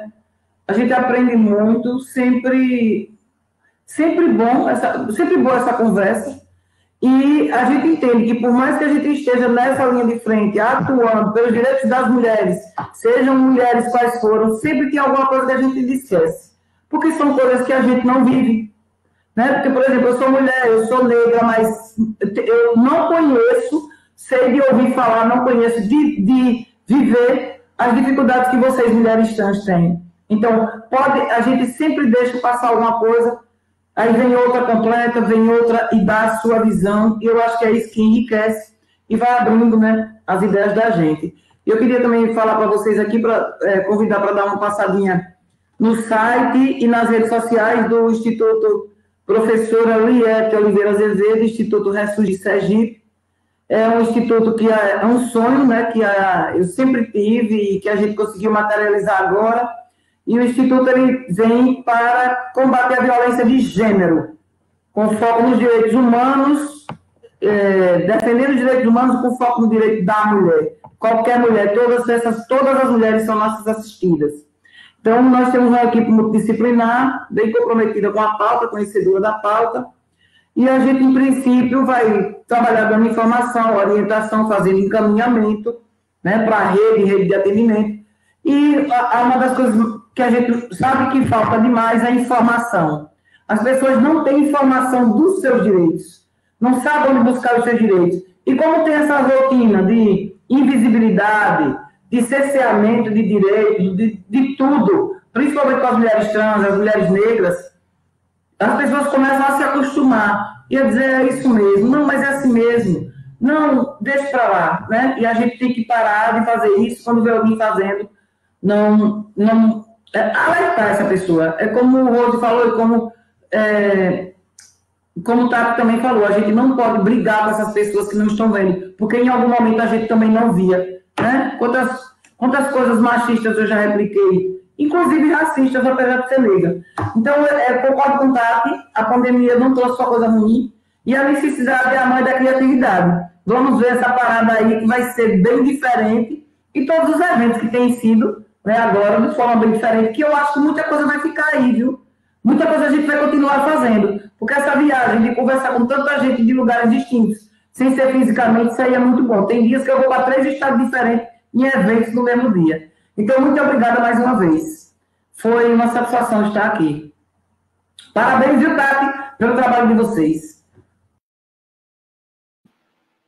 Bom, gente, eu queria agradecer novamente a Astra e a Tatiane, e acho que foi um momento muito proveitoso e enfim, Concordo com tudo o que as minhas colegas disse, acho que isso aqui vai ficar marcado, né, e vai ficar aí registrado, então, enfim, que a gente continue também todas, né, marcando, né, nossa marca mesmo, nossa identidade em todos os locais que a gente passe e não tenha medo mesmo, principalmente das feministas radicais transfóbicas. Então, um beijo, gente.